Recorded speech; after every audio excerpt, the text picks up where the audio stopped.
Hi, Carrie. It's just you and me so far. Let's get going. I don't believe in wasting a single minute. Carrie, what would you like to work on? Since you're the one who's on time, you get to decide. What do you want to work on? I know that you like to type instead of unmuting yourself and talking to me, so I'm looking at the chat.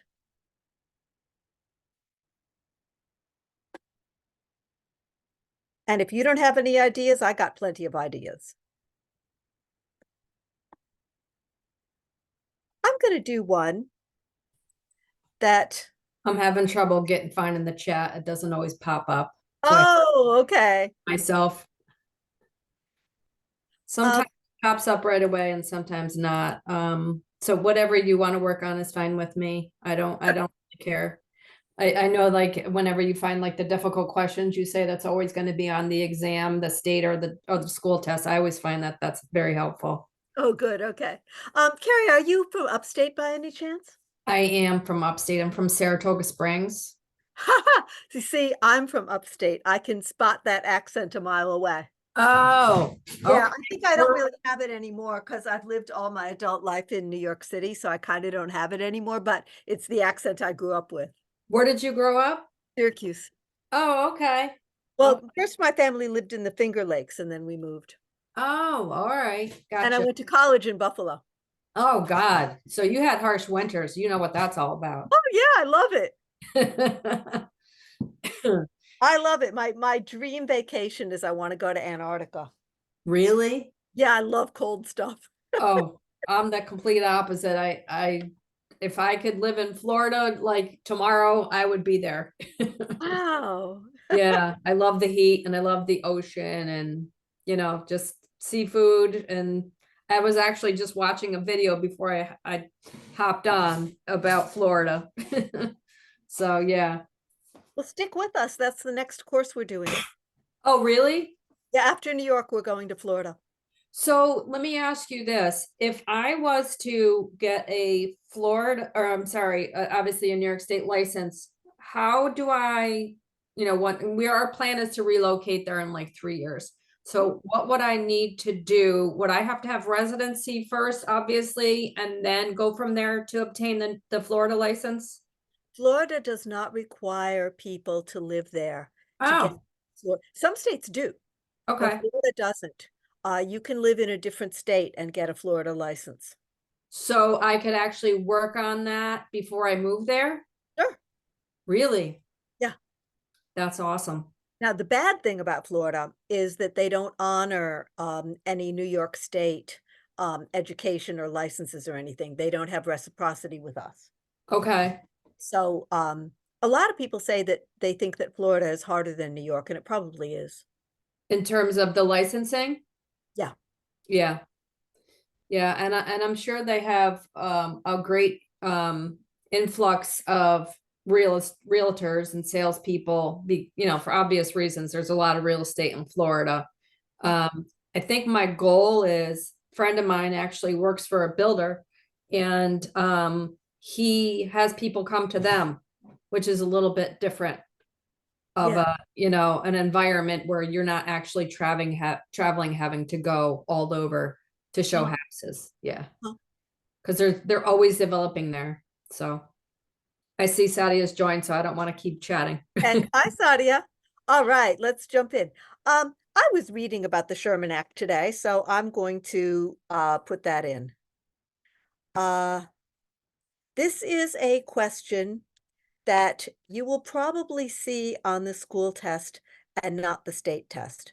Now, Sadia, Carrie and I were speaking before you arrived, and Carrie was saying that she finds it very helpful when I say which test I'm talking about, whether I'm talking about the school test or the state test or both. And I think you are going to find that the school test is harder than the state. And it's not because the schools want to be harder, it's because they have to follow certain requirements that are given by Department of State. So schools have to ask like a little more math than you would find on the state test and things like that. So the school test, most people take the school test first before they take the state test. So it should be kind of a relief. If you do well on the school test, then the state test is a little bit easier. Okay, so here we go. What is a group boycott? A conspiracy by brokerages not to buy from a company, a violation of fair housing law, a legal cooperative transaction, or a legal syndicate. What's the answer? Thank you. Wait a second. Whoop, whoop, whoop. It is a violation for darn sure. It's a violation of the Sherman Act. Okay, so group boycott is a violation of 1890 Sherman Act. Sherman Act is a law to promote fair trade and competition among companies. Sherman Act forbids 4 things in real estate. One is price fixing. When brokerages get together and set prices. And this is unfair because it doesn't allow consumers to negotiate how much they're going to pay.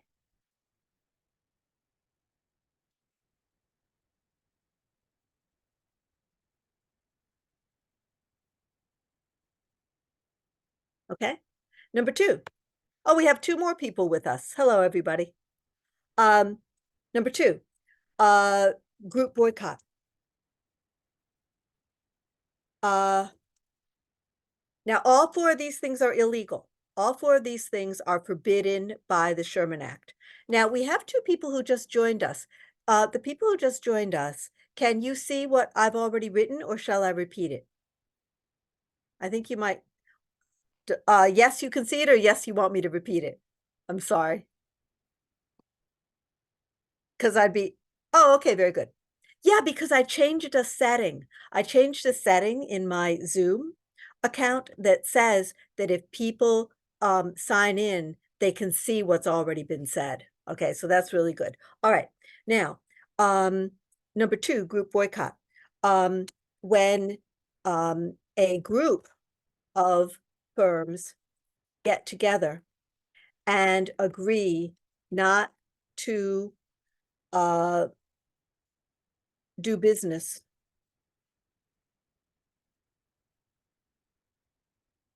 with another brokerage or a bank or a law firm or something like that.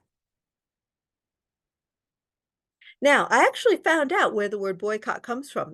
There was a guy named Charles Boycott, and he was a property manager, and he managed farms. And the guy was so nasty that the people in the town where he worked, they decided to boycott him. He was so nasty and cruel to his workers that all the stores, if he walked into a store, they would refuse to sell him anything. If he walked into a restaurant, they would refuse to serve him. The post office would not deliver his mail. So the town boycotted him, and nobody would do business with him. And that's where the word boycott comes from. Okay, the third one, price fixing and group boycott are the ones you will see on the test. The other 2 aren't as important.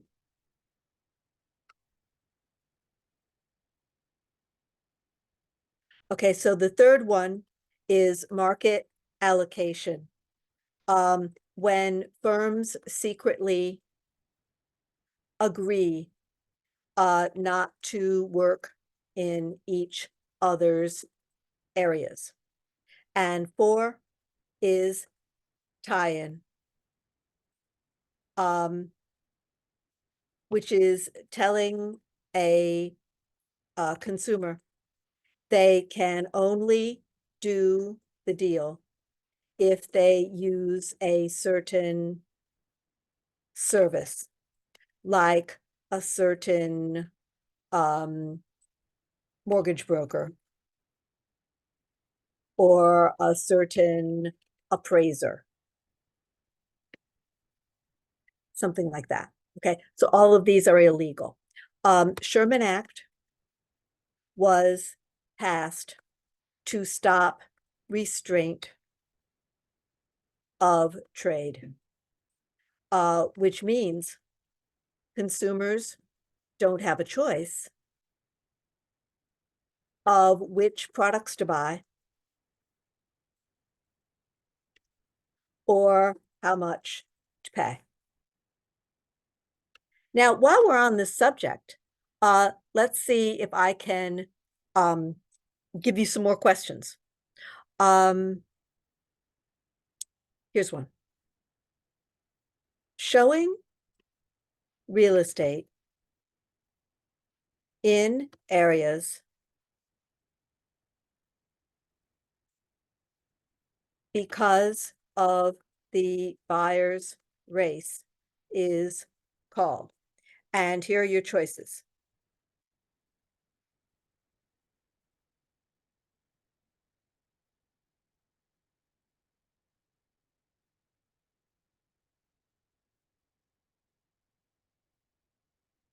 Okay, what's the answer?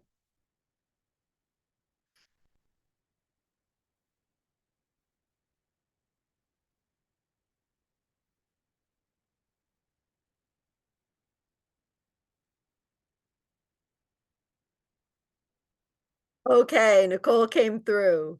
Okay, so the answer is indeed steering. But what they do, what the test writers do is they have to have 4 possible choices, right? And so they go steering, blockbusting, redlining. Oh, we need something else. Let's throw in the Sherman Act. Okay. Um,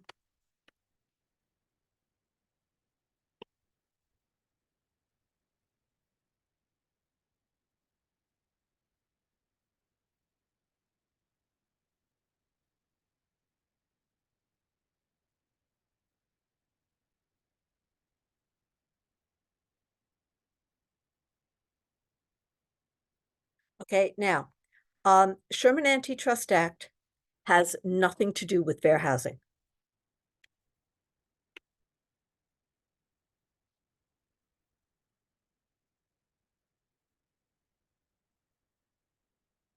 It has to do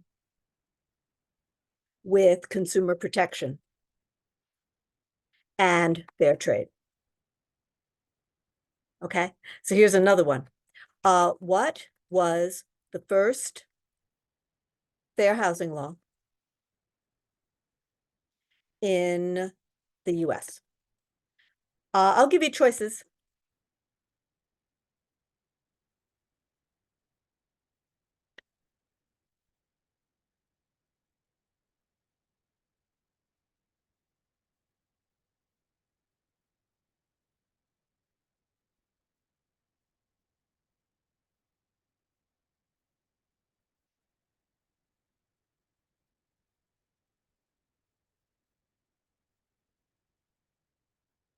What was the first fair housing law in the US?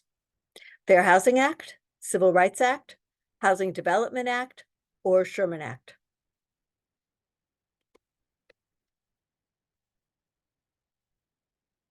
Answer is Civil Rights Act. Okay, so it's 1866 Civil Rights Act, but they don't tell you the date in the answer, in the choices. They don't tell you the date because that would kind of give it away. So the answer is 1866 Civil Rights Act, but they don't tell you the date in the choices. Okay, they throw in Sherman Act to confuse you. All right. I think there might be one more question on this subject. Let's see if I can find it. Okay, they do the same thing over and over again. Um,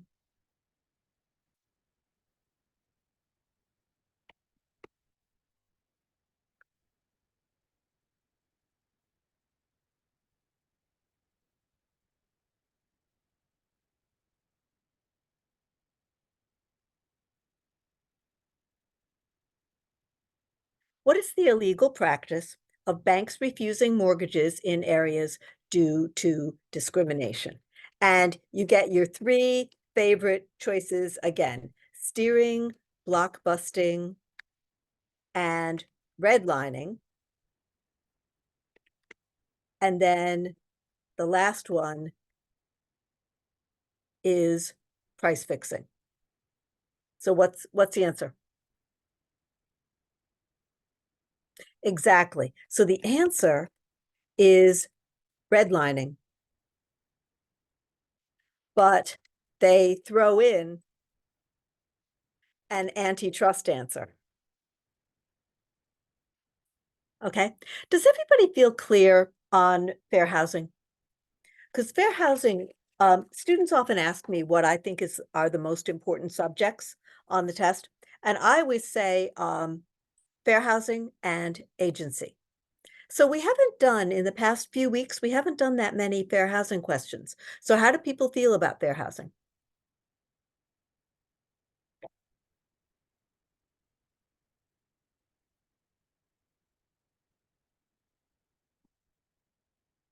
Well, nobody is unmuting themselves, so I'm going to just keep talking as fast as I can too. Uh, let's do some fair housing questions.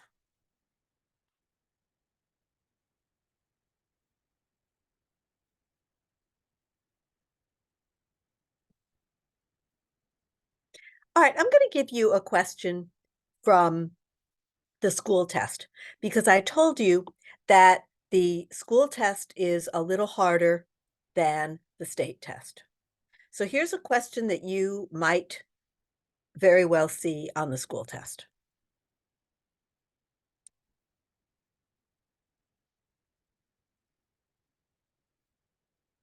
Now, what I'm doing here is I'm describing a situation where uh, federal and state and local law are different, and that happens sometimes. So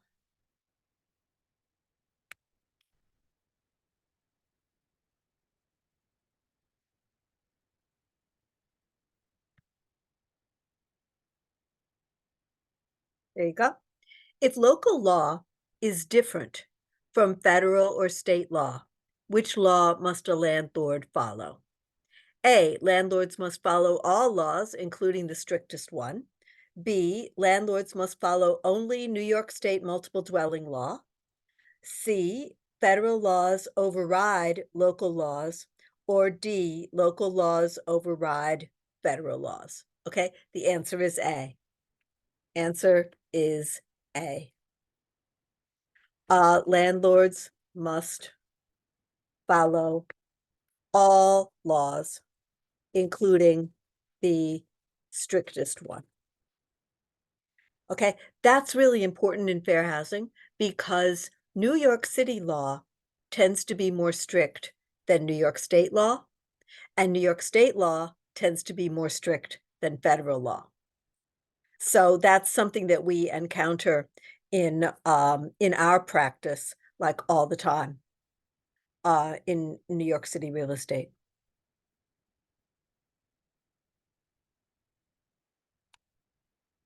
There is one county, though, which is Tioga County, which is sort of near Ithaca and Elmira and that kind of area, Binghamton, that kind of area in the lower tier. And they actually have laws on the books about body shaming, which I think is great. Unfortunately, New York City doesn't have that. a person's body size or shape or something like that is not a protected group in New York City jobs or housing yet. But in other parts of the state it is. So that's kind of interesting. All right. Now, here is a question that you are likely to see on both school test and state test. They love this question.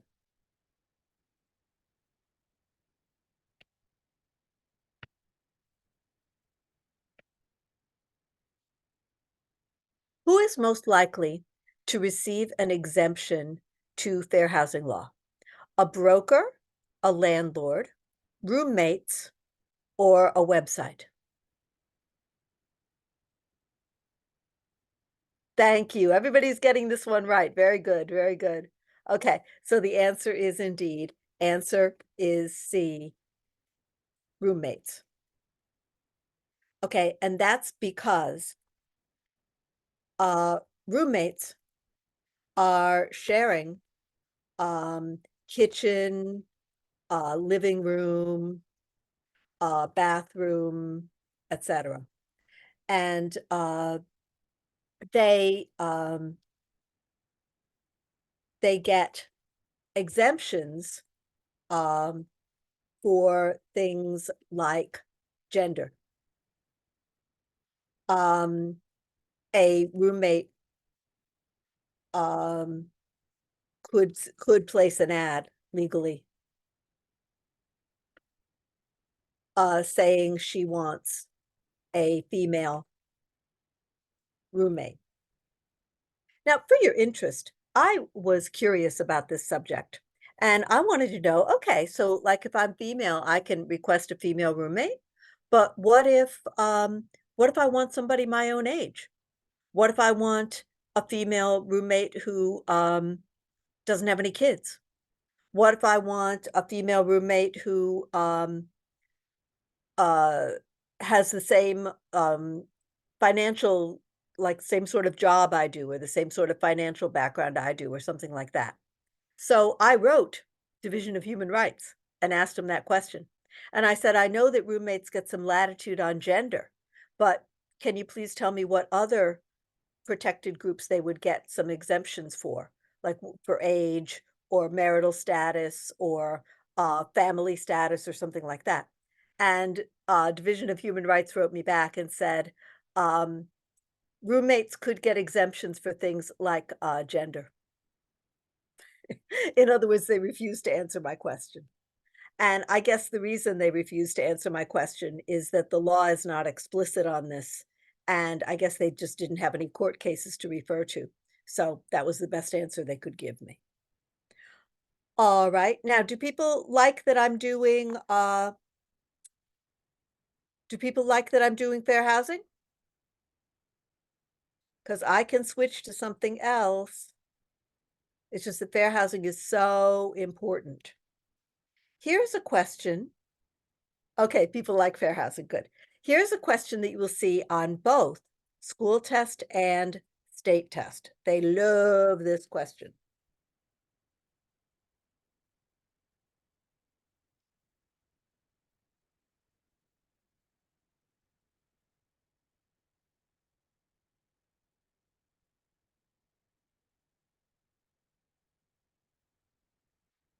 What law has an exception that allows race discrimination? 1866 Civil Rights Act, local municipal laws, no law, or state laws depending on the state.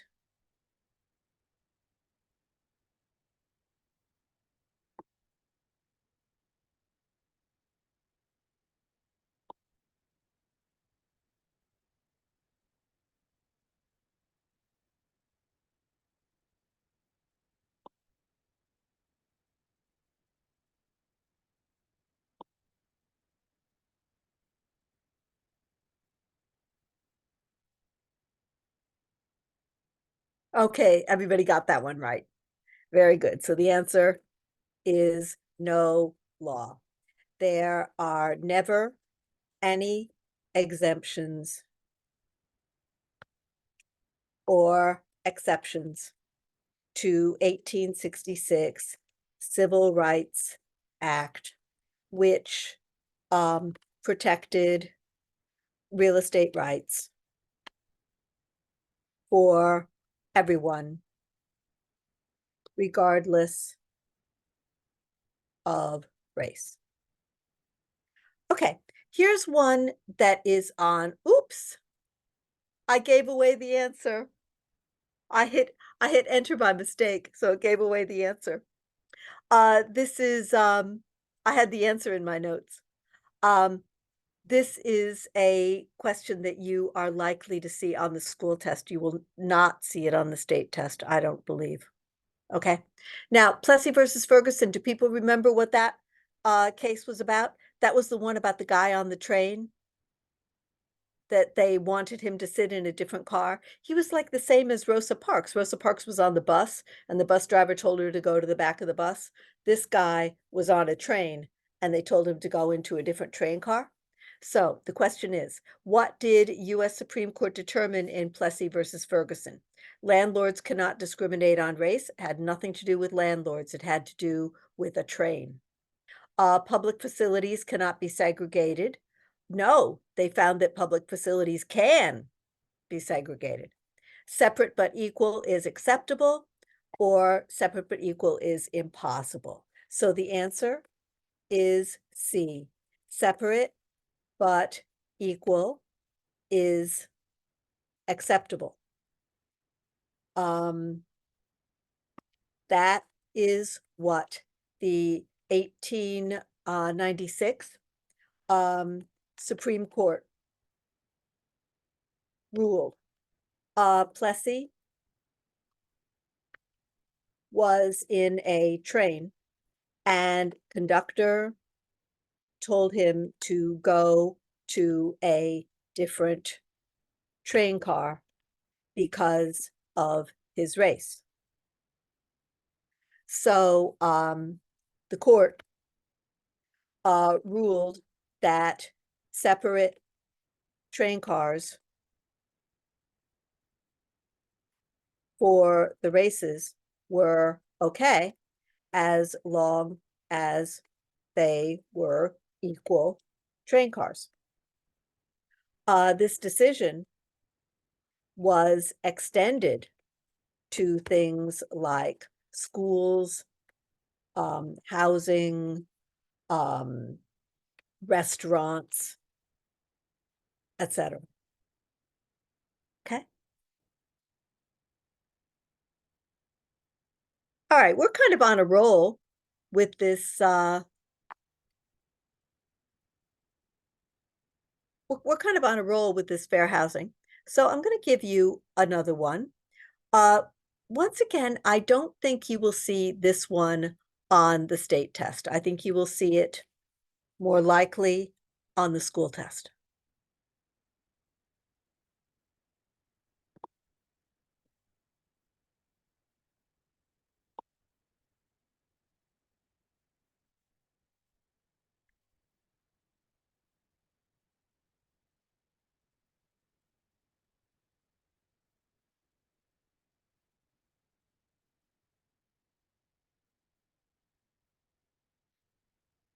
Okay.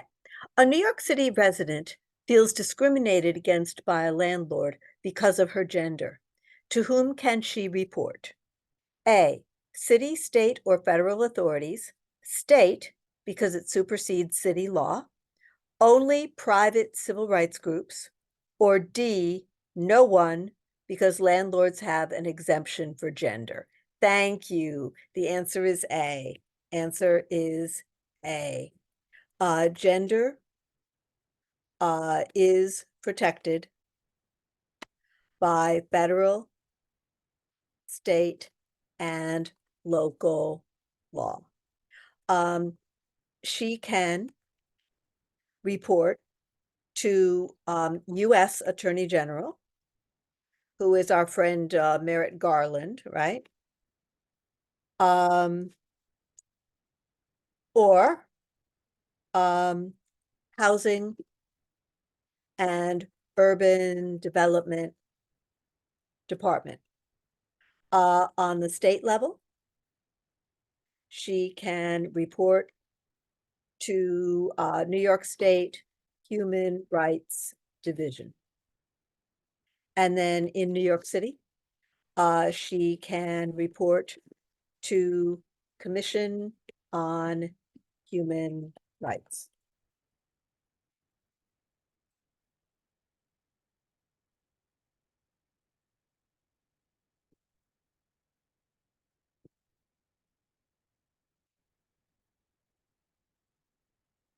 I had a student. This has nothing to do with fair housing, but I just thought of it and I thought I would share it with you. I had a student who wrote me the other day and said that she took the state test and there was a question she didn't know the answer to.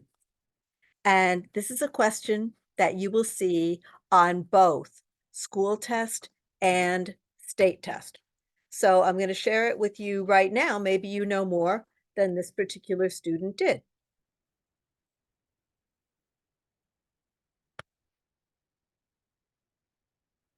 What kind of homeowners policy do renters buy? So what kind of homeowner insurance policy do renters buy? HO1, HO4, forgive me, I have a dog tail in my face here. HO1, HO4, HO6, or renters do not buy homeowners insurance because they don't own. Well, Sadia is absolutely right. They call it homeowners regardless of whether it is owned or rented.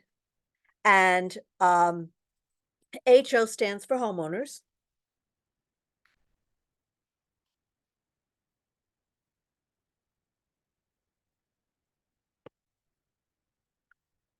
And HO4 is for rental tenants or co-op shareholders. HO6 is for condos.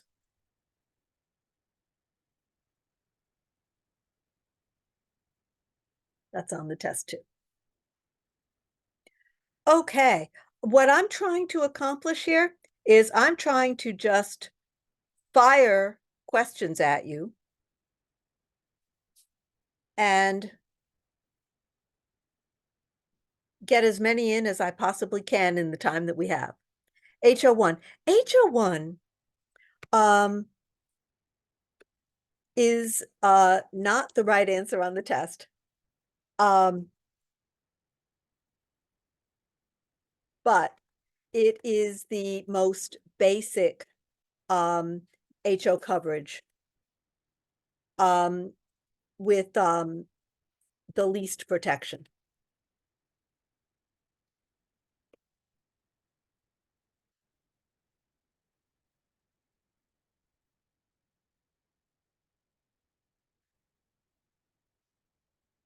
Okay. What is not included in the duty of honesty to the customer? This is another one that you're going to see on both school test and state test. Most schools try to make their test as their school test as much like the state test as they possibly can, because I mean, what do you want to do? You want to follow what your bosses say, right? Like if our bosses at Department of State tell us this is important, then okay, we got the memo, it's important. So if they feel it's important enough to put it on the state test, we feel it's important enough to put it on the school test. So that's why just about any school that you go to, you will find that the school test and the state test are quite similar. All right. What is included in the duty of honesty to the customer? Disclosing defects, good faith, loyalty. Oh, did I say what is included or did I say what is not included? I hope I said not. I hope I didn't skip that not. What is not included? Disclosing defects, good faith, loyalty, or fair dealing. Carrie is absolutely correct. The answer is C. Loyalty is a fiduciary duty, which is only owed to the client. Good faith fairness,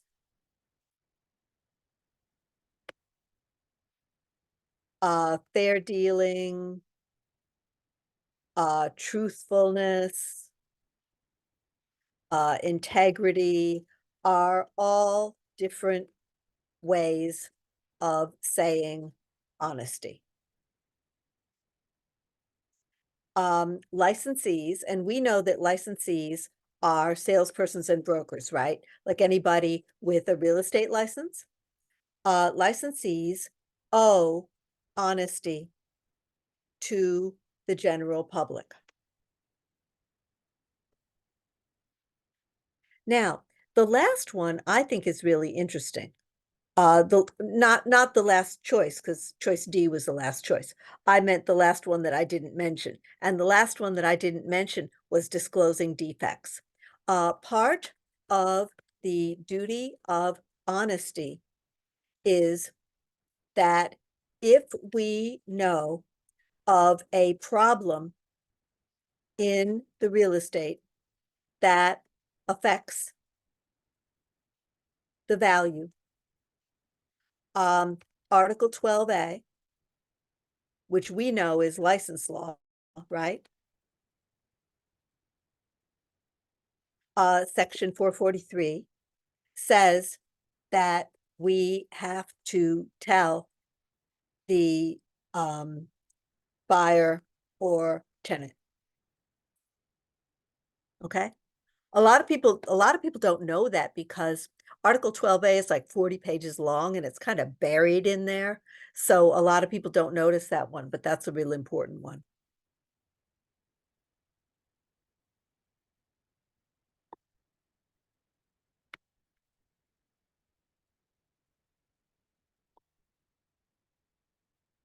Okay, let's try zoning.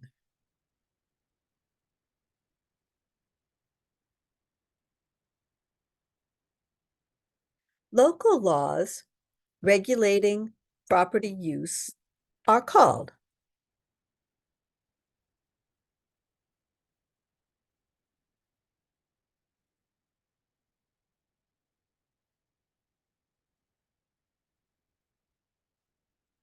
local laws regulating property use are called codes, covenants, ordinances, or restrictions.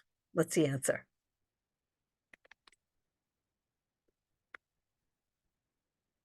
Thank you, Sadia.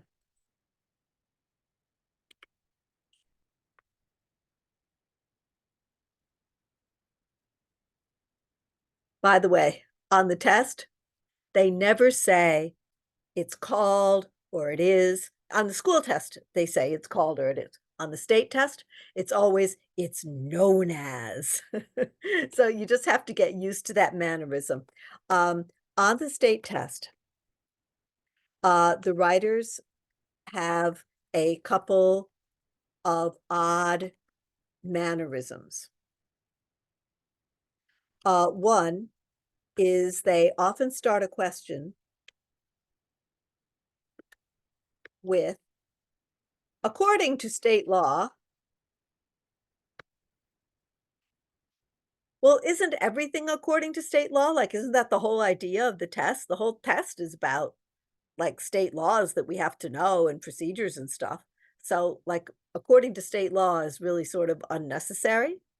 And then the other one they do, um, instead of saying, um, what is it, or what is it called?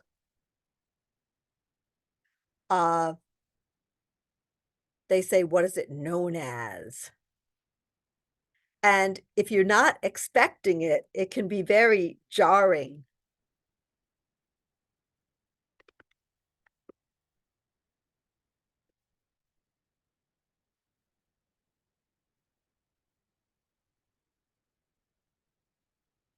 Can be very that this kind of weird language can be very jarring if you're not expecting it. Also, watch out for negative questions. They get me every time. I actually was hired once in another state to write exams, and they gave me a guideline. And the guideline was, they said that 30% of the questions had to be negative. And they do that on purpose to try to trick people. So watch out for negative questions. Watch out for words like not, never, unless, except, but, false, untrue, excluding, etc. You want to watch out because those words, they get me every time. Because I guess it's human nature, but you don't want to look for what's not. You want to look for what is. And so when they say what is not, somehow I just don't read that word not. And so I always get confused. They do this a lot. They have a lot of the not questions when they are talking about license law. So let me see if I can give you an example of what I'm talking about. Here we go. This is a question that you might perhaps see on the school test. Because as I said, the school test has not questions too. If you don't know an answer on an exam, can you skip it and go back to it? For the state test, definitely, because the state test is on paper. The school test, I'm sorry, I've never seen the school test. I don't know how it's structured. That would be a question for Deb. I'm sorry. For questions about how to take the school test, contact Deb at RELNY.com. Everybody knows Deb, right?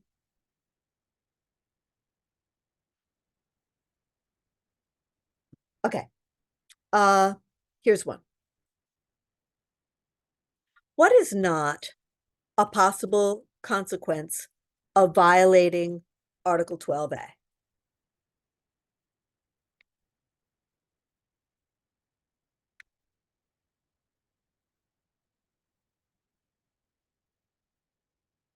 $1,000 fine, felony conviction, license revocation, or misdemeanor conviction, which is not. Thank you. See, they didn't get you with the not. That's very good. All right. So answer is B. Violation of license law is a misdemeanor, not a felony.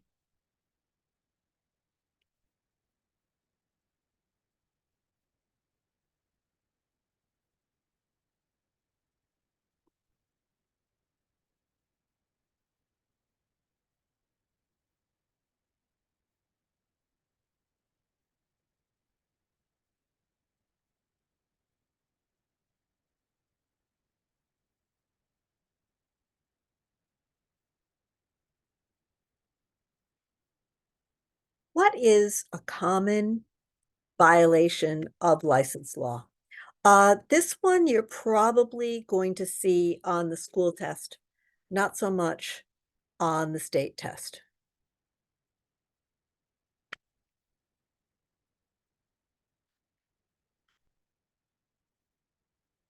What is a common violation of license law? Designated agency, co-brokerage in rentals, illegal dual agency, or unauthorized subagency.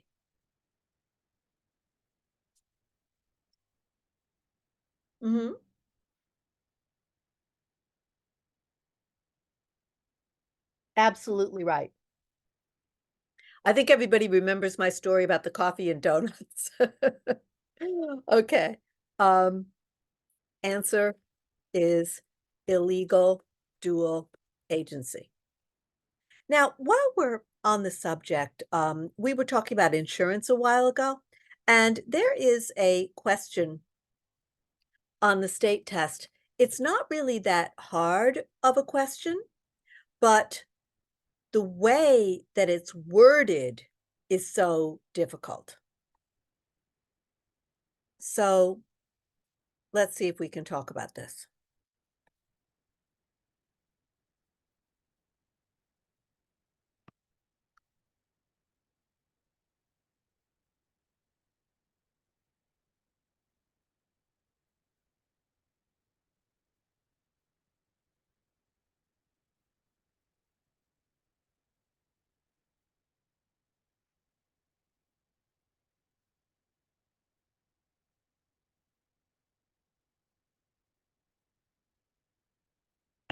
Which insurance policy would protect the holder from defects in the evidence of the right to an estate? When I look at that, I say, what are they talking about? I mean, maybe this is crystal clear to a lawyer, but to me it's not. Uh, so which insurance policy would protect the holder from defects in the evidence of the right to an estate? Title insurance, flood insurance, casualty insurance, or homeowners? Well, that's beautiful. Everybody got it right. I thought this was a hard question, but apparently it's not hard for you. So the answer is title insurance. Okay, I'm not even gonna, well, maybe I'll talk about it because I was gonna say I wasn't even gonna talk about it because everybody got it right. But another way to say this is uh, what insurance protects you from mistakes in the title report?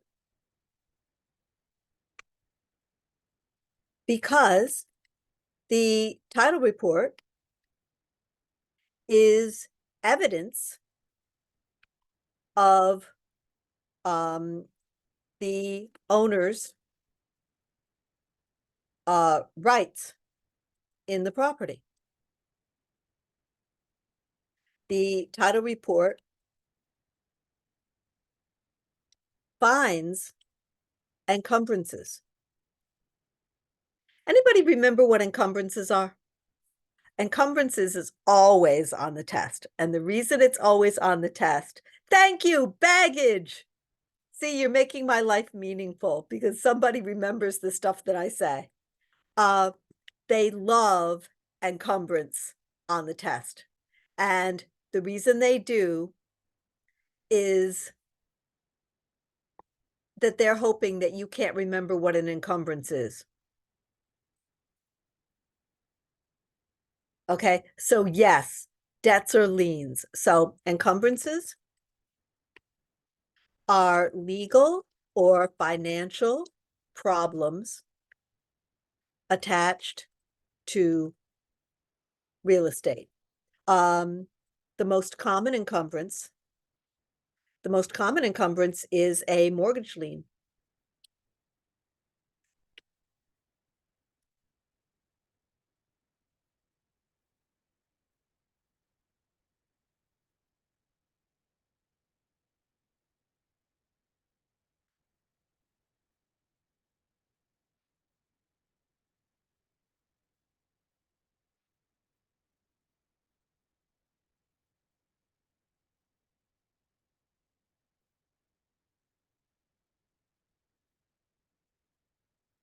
Almost everyone has a mortgage. So, okay.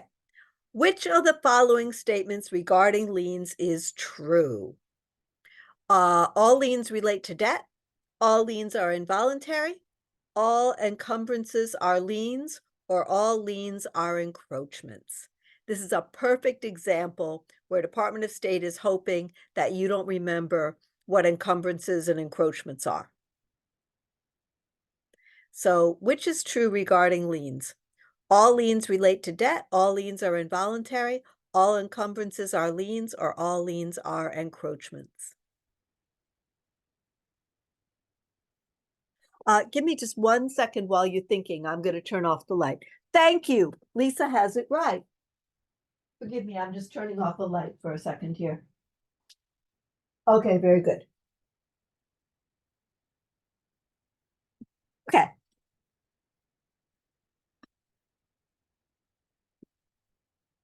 The answer is all liens relate to debt.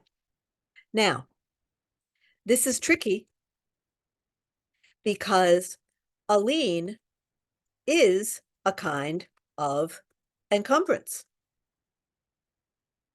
All liens, all liens are encumbrances, but not all encumbrances are liens. An encumbrance could be a title dispute, a violation, a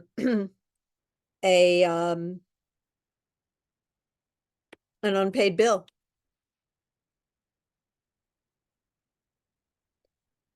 tax, unpaid tax.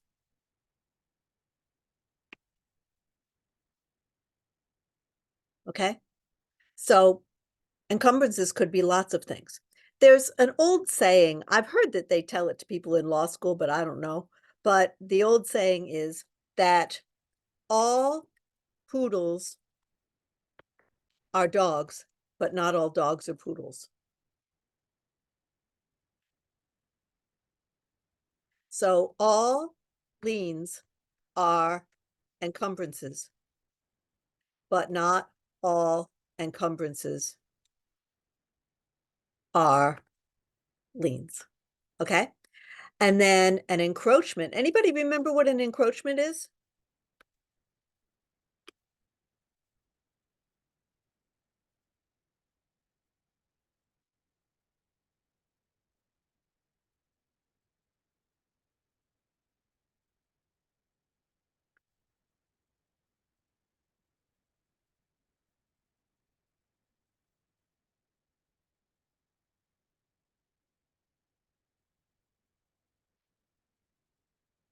An encroachment is trespass by a thing. It is when a thing, like a car, tree, animal, building, etc., goes on someone else's land. Okay. Now I want to stop my little self because I'm trying to find out what people like the best in the class. Do you like it when I just put the questions and answers in the notes, or do you like it when I put the little explanations in the notes too?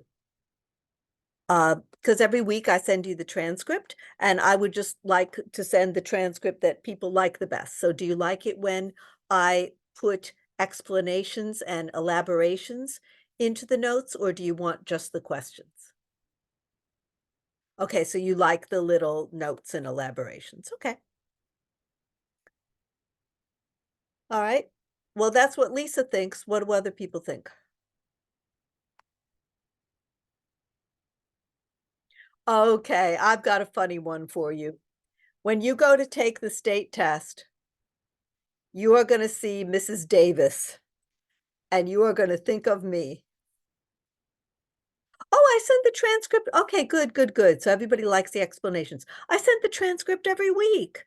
What I do is either at the end of the class or when you leave, like if you have to leave early or something, you give me your email address and I send the transcript to you afterwards. I usually edit it a little bit to take out any typos or anything like that. But okay, Nicole, thank you. And Kamar, last week I didn't get your email address, but I had it left over from a different webinar that you were in. So I was able to send you the transcript last week as well. All right. Well, since we're doing it now, if people want to just give me your email addresses now, we can do it now. And then I'll have them for when the class is over.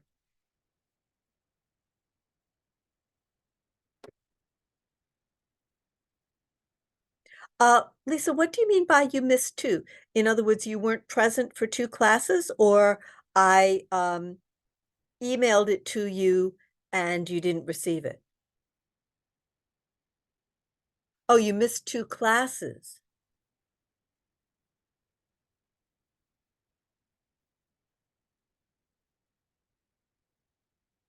Okay. Oh, tell me about it. It's been very hectic. Yeah. I don't even go into stores these days. The stores are so crowded. It's been ridiculous. Yeah, understandable.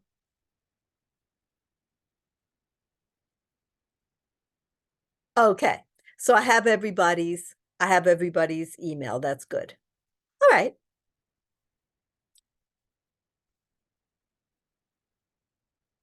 Mrs. Davis purchased a property and was granted the right to cross a neighbor's driveway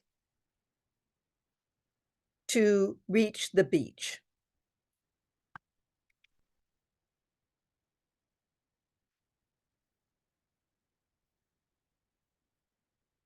Mrs. Davis has.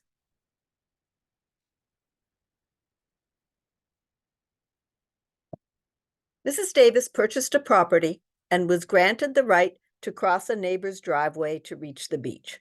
Mrs. Davis has variance, encroachment, easement in gross, or easement appurtenant. What's the answer? Thank you.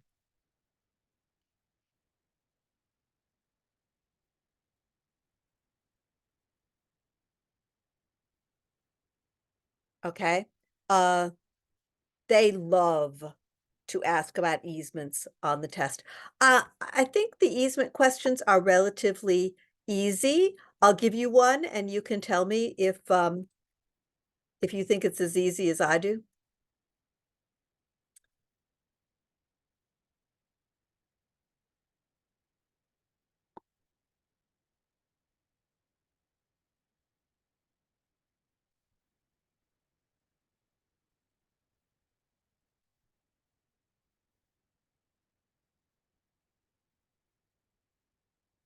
Which easements do utility companies get to maintain poles and wires? Which easement do utility companies get to maintain poles and wires? Thank you, easement and gross. Okay, that is absolutely correct.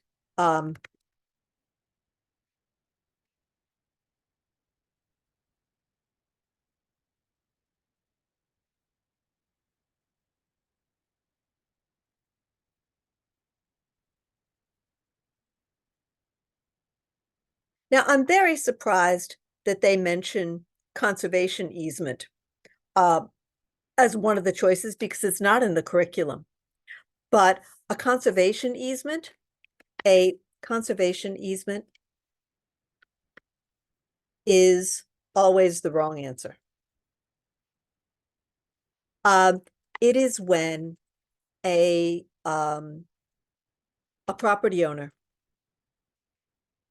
um agrees, no, I'm not gonna say agrees, gives an easement to an environmental organization that prevents them from building on sensitive land. Okay, so I'll give you an example. I have a friend who owns a farm down in North Carolina. And North Carolina, what are they famous for? Tobacco. Okay. And tobacco is very, very hard on the environment. And everybody around there grows tobacco all the time. As a result, it's very bad for the environment because there's nothing, there are no trees in the area. There are no trees to process the carbon. My friend has a farm, but she doesn't grow anything. She just has trees. So a conservation easement would be when my friend goes to an environmental group and says, look, I will give you an easement that says that I will never plant anything but trees here. and I will give you an easement. In other words, someone gets the opportunity to use her land. Well, they get to use her land by telling her what to do with it. Okay, so that's what a conservation easement is. It's on the test as a wrong answer, but it's not in the curriculum. So I was surprised to see this choice on the test because it's not even in the curriculum. So how are you supposed to know what it is when we never even discussed it even once? So, well, there you go. Now you know.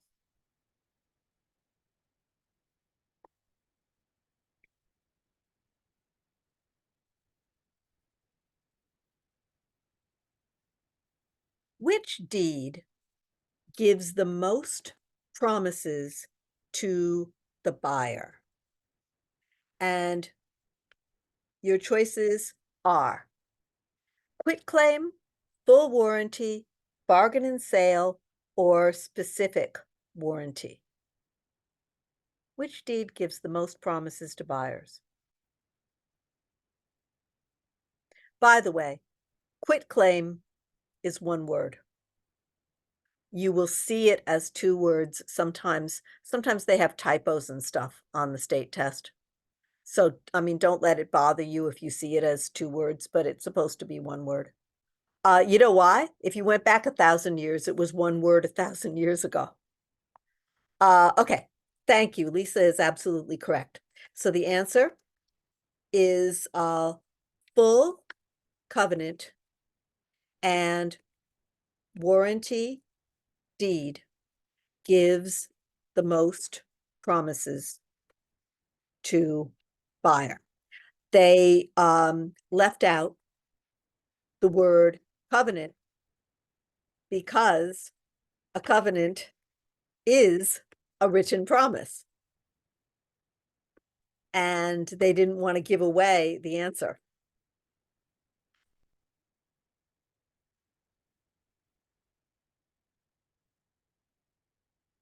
Okay.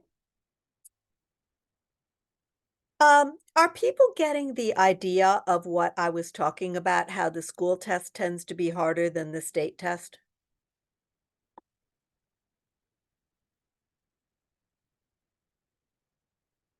But we're going to work on both. Now, I have a question for you here that you will see on both. You will see it probably on the school test and probably on the state test.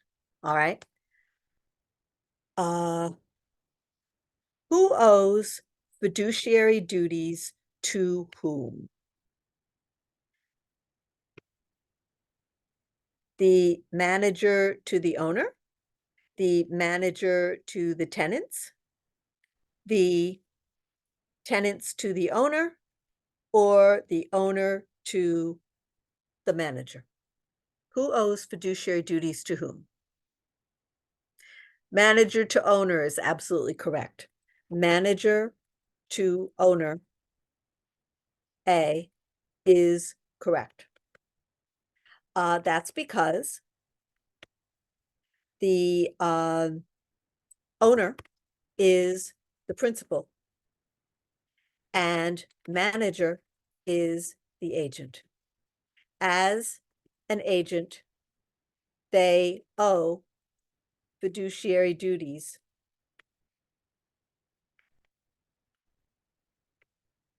to their principal client. Okay. These are too easy. Everybody's getting them all right. Do you think maybe we should try some math? Do people want to do some math?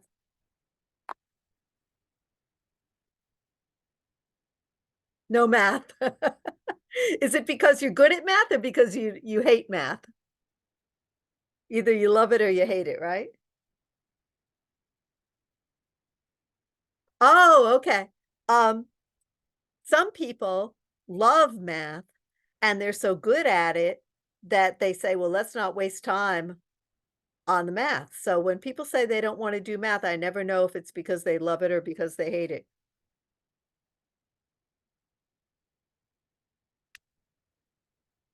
On the test, they expect you. Okay, very good.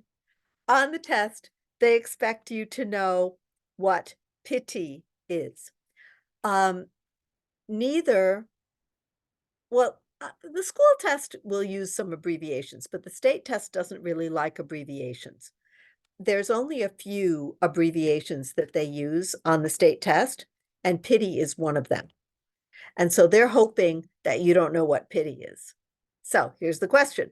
What is pity? A mortgage cancellation clause? A government-sponsored enterprise? An abbreviation for mortgage insurance? Or mortgage where bank pays property tax and insurance on behalf of the borrower? Thank you. Answer is D. Pity stands for principal, interest, tax, and we're talking about property tax, and insurance.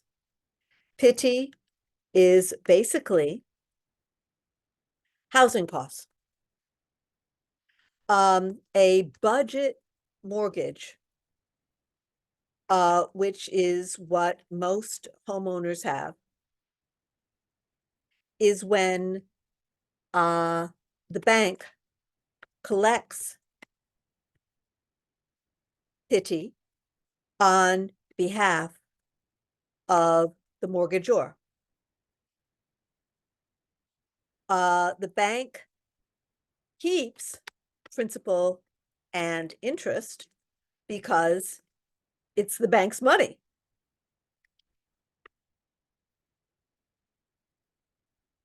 The bank pays tax to the city and insurance to the insurance company.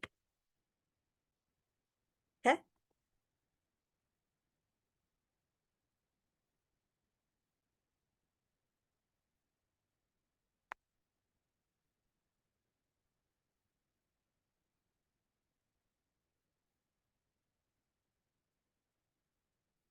Oh, here's one. This is on both the school test and the state test. And this one is tricky because it's got the word unless in it. So that's going to make it negative, right?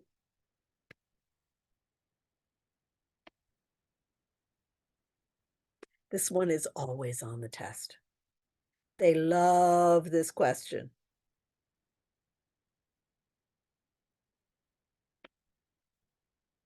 Unless it is a lesser estate, what kind of estate is it?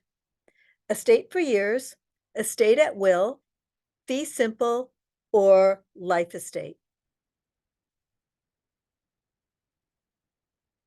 So if it's not a lesser estate, that means it's a full estate, right? So in other words,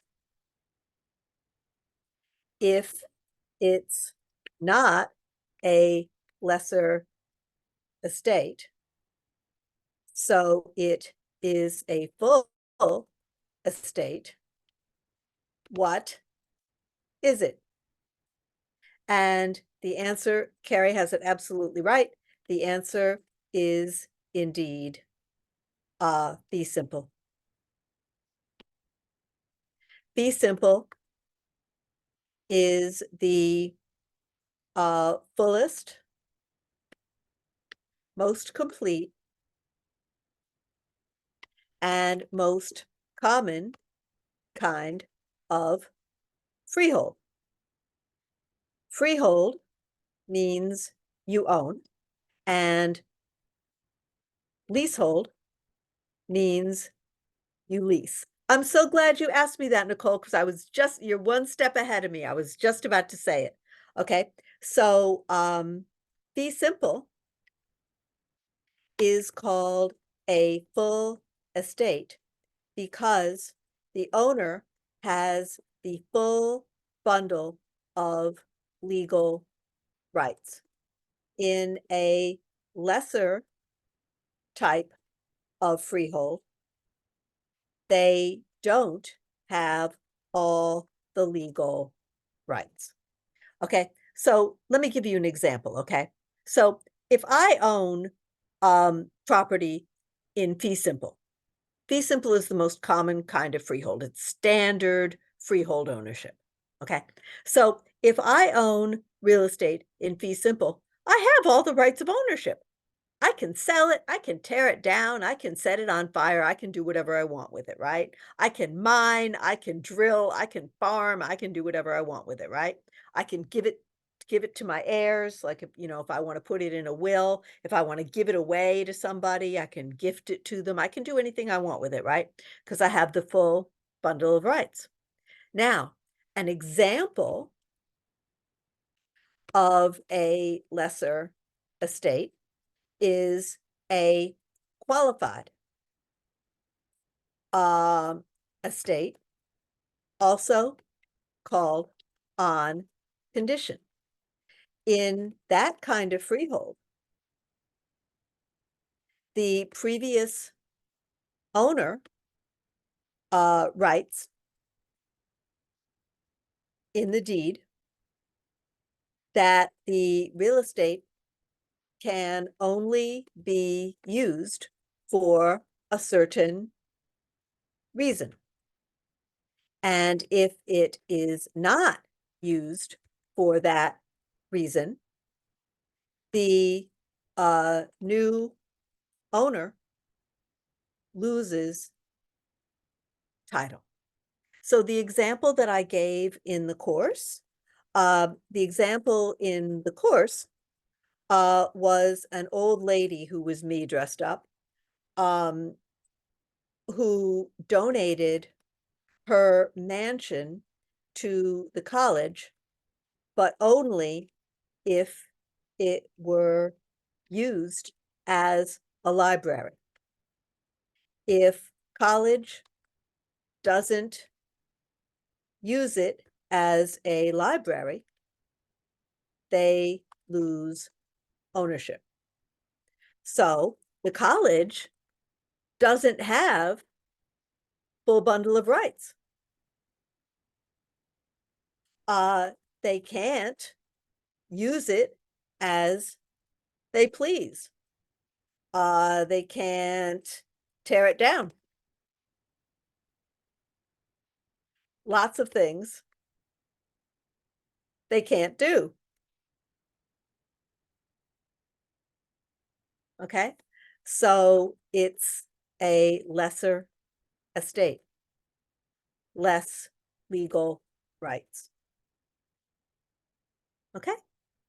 Oh, by the way, the school has been getting questions about the textbook, and I always forget to show the textbook. Our course actually has a textbook, okay? And this is the textbook that I wrote. You can't really read the title, but the title is Kristen's New York Real Estate Salesperson Textbook. And it's got a picture of me on it. And I put the pictures of myself on the book because sometimes it's hard for students to remember my name, but it's easy to remember what I look like. So if they have the name and the picture, then they know that it's the right book. Now, what I like about RELNY is that they don't make you buy a textbook. You get the course transcripts for free. So I love that about them, that they don't, like some schools make the students buy the books, and RELNY doesn't do that. But students have been writing the school and saying they do want to buy the book, where can they get it? So the book is actually on Amazon. And so you can see how thick it is. It's pretty easy to find on Amazon. All you have to do is go to Amazon and do a search for my name, and it comes right up. It has all the same content as the course, but it has about twice as much content. So it has 50% extra. No, it has 100% extra content. It's twice as long as the course. All right, let's keep going.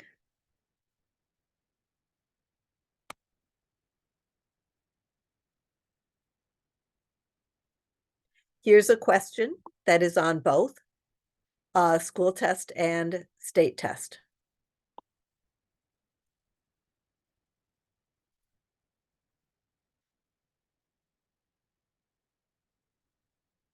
What is a summary of a title report?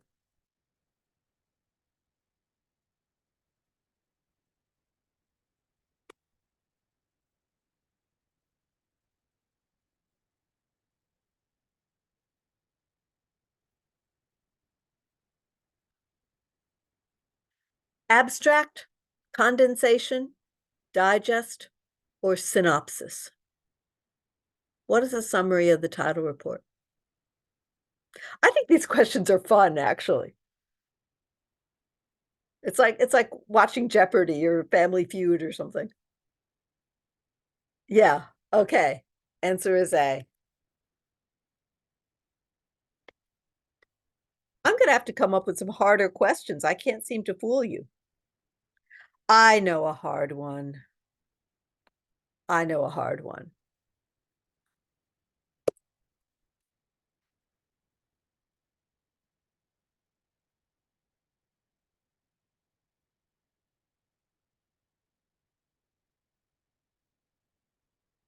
Oops.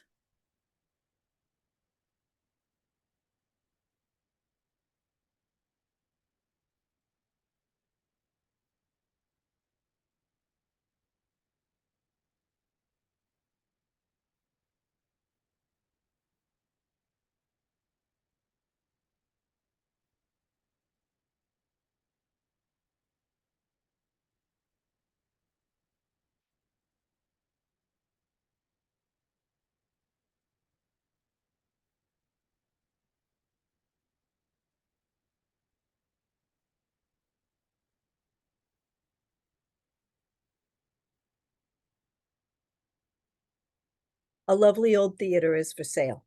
If townspeople want it to stay in its present condition, whom should they contact? Zoning department, building department, architectural review board, or landmark preservation commission?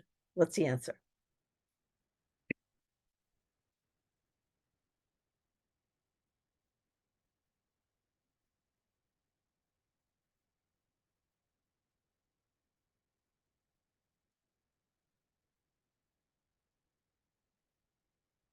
Wow, everybody got it right. I can't believe it. That's excellent. This question, almost everybody gets this one wrong. Almost everybody gets this one wrong. So that's fantastic. So the answer is definitely C, the architectural review board. Uh, just about every city and town has an architectural review board uh, in their planning department. And it is in charge of the appearance and historic value of the community. Uh, D is wrong because only New York City has Landmarks Preservation Commission. Now, it doesn't mean that other cities don't care about history. They do. They just don't all call it Landmarks Preservation Commission. They call it something different in Buffalo and Niagara Falls and Syracuse and Plattsburgh and stuff like that.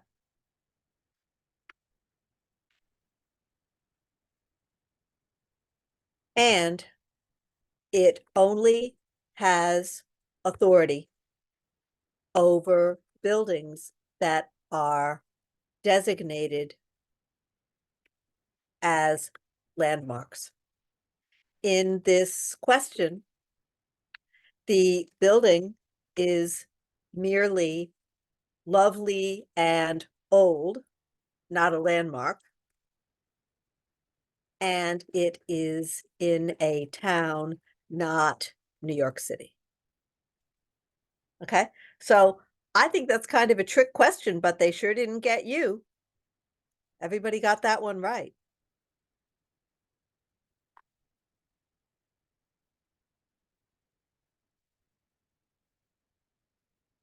Okay, here is one that you will probably see on both school test and state test.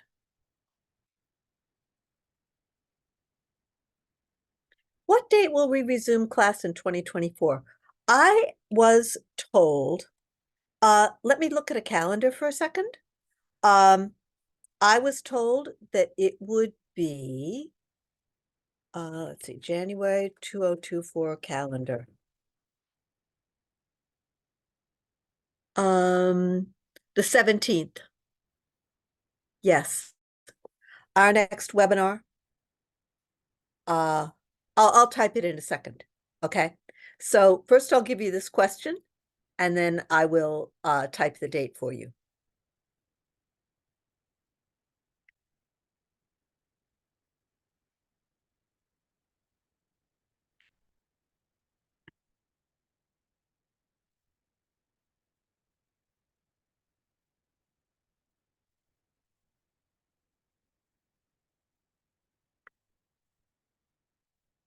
How is property tax rate set?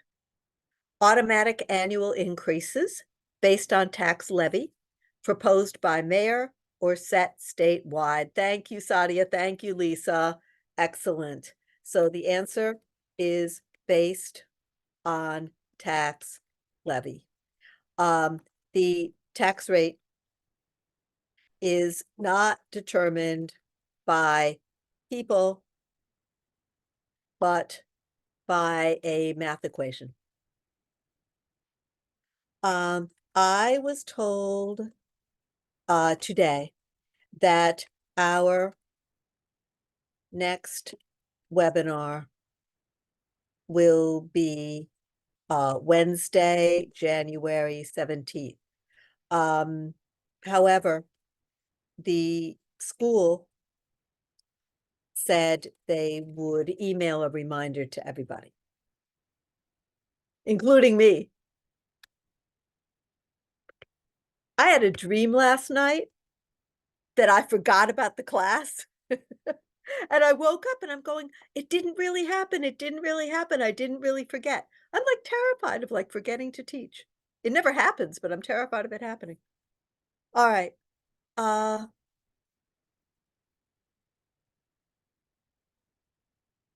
oh, here's a good one. This one I think is just the school test. I don't think you will see this on the state test. What is the definition of APR? Now, sometimes people say, oh, well, the definition of APR is annual percentage rate. Well, that's correct. That is the definition, but it's not one of the choices. So let me give you the choices. What is the definition of APR? Assessed property rate, interest rate plus points and loan fees, total interest charged over the loan term, or monthly interest rate expressed in annual terms. What's the answer?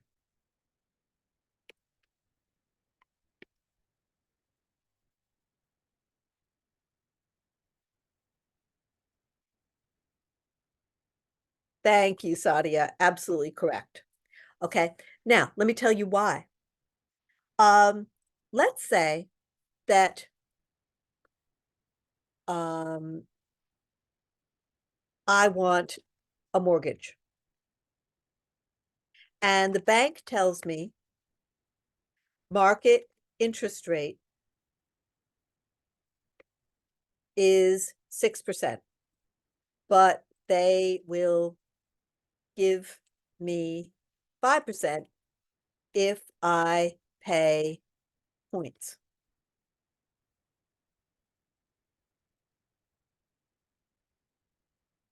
Points are interest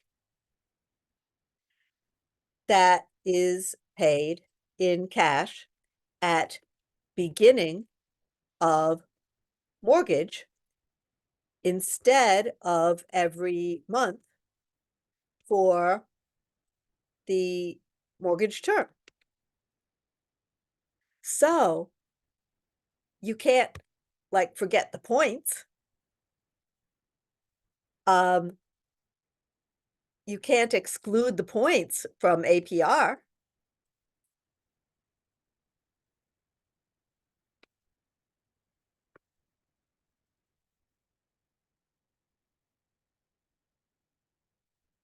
Points are interest, just paid at a different time. So APR is interest rate for life of the loan.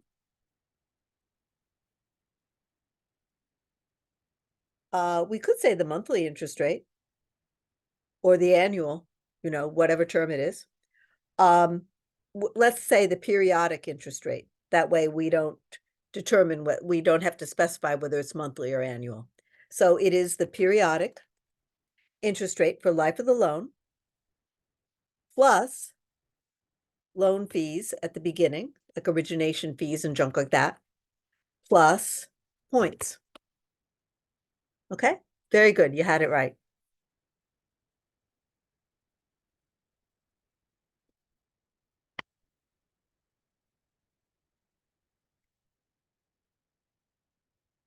Oh, here's one. This is on both school test and state test.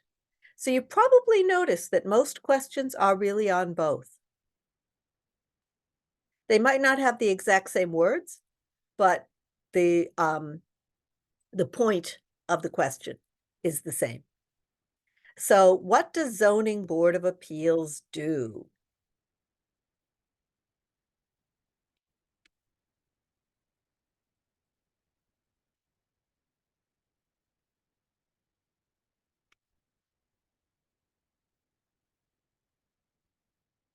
What does Zoning Board of Appeals do? Assess property, hear complaints about construction quality and noise, review variances, or write zoning laws. What does Zoning Board of Appeals do?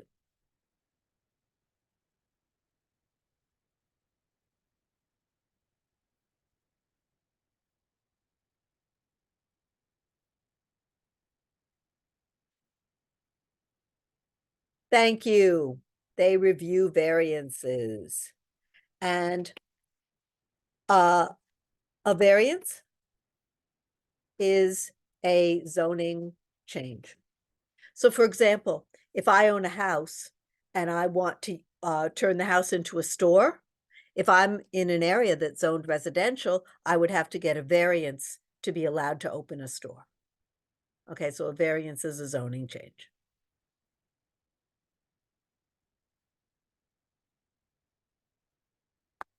Okay, we got to do this one because you are going to see it on the school test and the state test. When Pam's home was sold on the secondary market, who probably bought it? And I'm going to give you choices.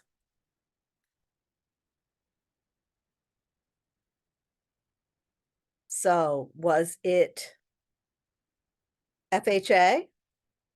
Was it Fannie Mae? Was it VA? Or was it State of New York Mortgage Agency? Who probably bought Pam's mortgage? Thank you. Absolutely right.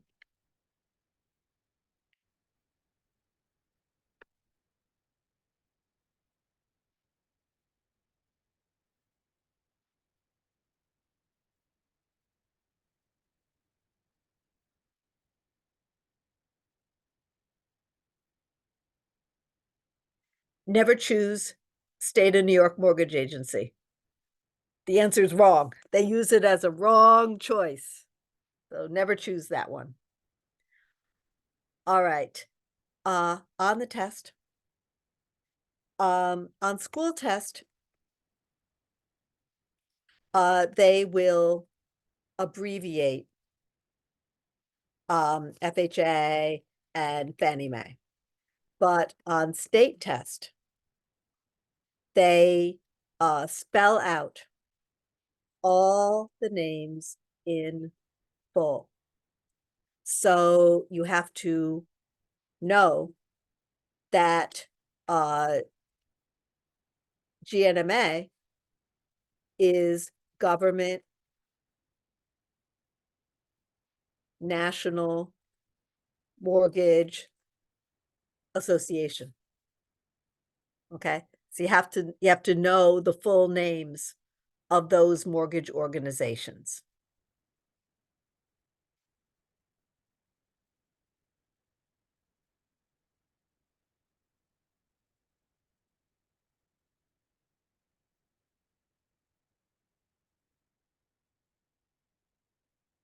Okay.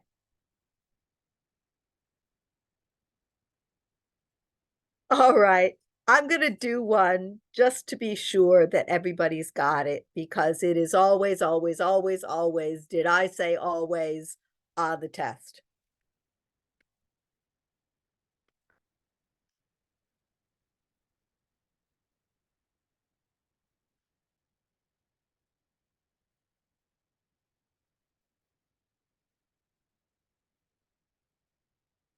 Which state department is in charge of safe drinking water and wastewater treatment?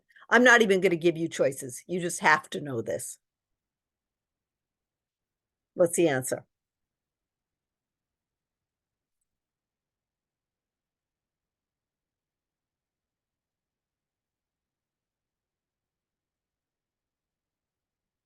While I'm waiting for somebody to answer me, I'm going to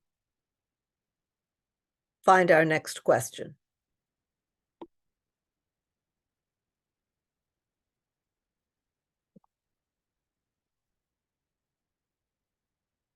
Thank you, Department of Health. Absolutely right. I have no idea what that has to do with real estate, and I have no idea why they love it so much. But Department of State loves that question. I don't know why, but I promise it's on the test.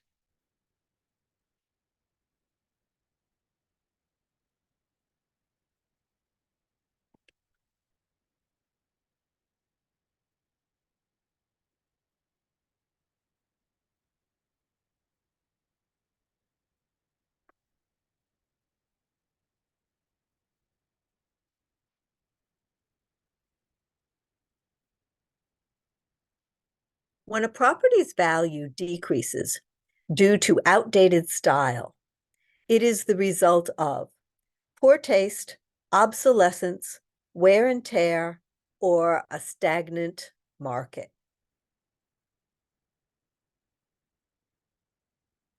What's the answer?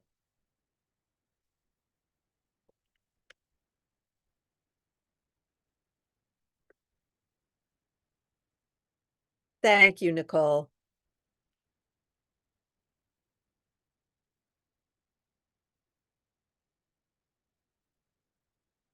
Obsolete means old or inappropriate. Now, I want to stop my little self for a second. Um, a lot of students ask me, like, how do you know when you're ready to take the test? And one thing that I would say is to watch the exam readiness meter. The exam readiness meter, to my knowledge, is an invention by RELNY. I've never seen any other school that has anything like it. And I've been sort of informally tracking the students. Like I ask them how they scored on the exam readiness meter and how they scored on the test. And it is amazing how accurate the exam readiness meter is. So it's a very good guide to how well you're going to do on school test and state test. Now, with the state test, we can't be quite as accurate because the state doesn't give score numbers. They only give pass fail. So we can't correlate um, exam readiness meter number to state passing number. But we can correlate it to whether you pass or not. So if you're getting a good score on exam readiness meter, you're extremely likely to pass the state test. So I know that I have run out of time. It happens to me every week. Every week I go overtime, overtime. Okay, bye, Carrie. I'm gonna do one last question. I'm gonna do one last question, and then we will say goodnight until actually until until the new year. So let's do one more. I think everybody can get this.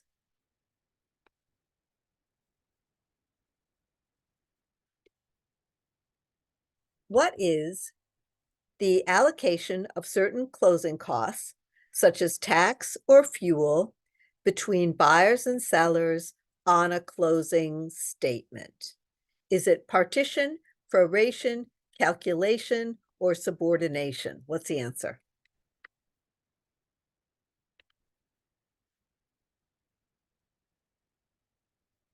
You don't get to go home till you answer it. You are home. You don't get to leave me until you answer it.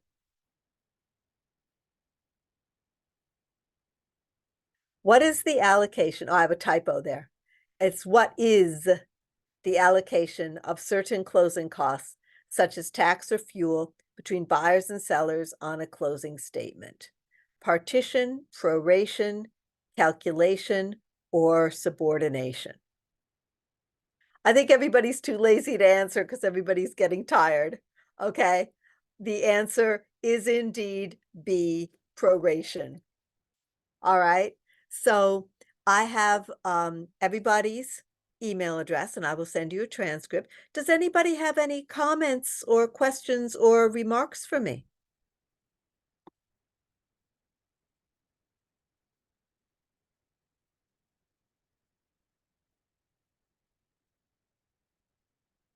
Well, that's good news. If nobody has anything in particular to say, that's actually very good news. So I hate to say goodbye, but it is that time. So thank you, everybody, for being with me this evening.